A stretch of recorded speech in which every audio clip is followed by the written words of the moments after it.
request ఏంటంటే నన్ను అయిపోయిన తర్వాత ఇప్పుడు ఒక 100 అంశాలు చెప్పాలి నేను లాస్ట్కి ఆయన రాసుకోమనండి ఎంతసేపు చెప్తారో చెప్పండి రాత్రి 12 అయినా నేను చర్చకు సిద్ధం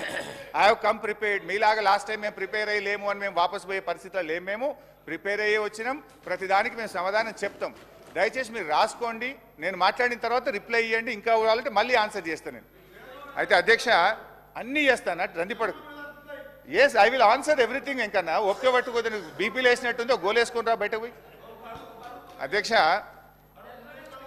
అధ్యక్ష అబద్ధం నంబర్ 1 ఇప్పుడు నేను చెప్పింది ఏంటంటే ఇక్కడ వాళ్ళు ఏమన్నారు అపెక్స్ కమిటీ మరి మీరే చెప్పుతో కొడతానే భాష మీరు మాట్లాడితే అప్పుడు నాకు చెప్పాలి కదా అపెక్స్ కమిటీ మీటింగ్లో రెండవ అపెక్స్ కమిటీ మీటింగ్లో కేఆర్ఎంబీకి బోర్డులు అప్పచెప్పడానికి ఒప్పుకున్నారు అన్నారు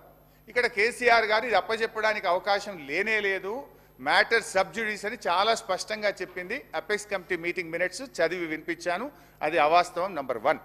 అవాస్తవం నంబర్ 2 ఇందులో ఏం రాశారంటే ఇది మీ బుక్కే సార్ నేనేం తెచ్చుకోలేదు ఇక్కడ మీరు అసెంబ్లీ టేబుల్ మీద పెట్టింది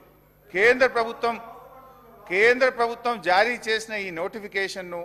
గత ప్రభుత్వం సవాలు చేయలేదు ఫలితంగా ఈ నోటిఫికేషన్ అమల్లోకి వచ్చింది ఏది కేఆర్ఎంబీ నోటిఫికేషన్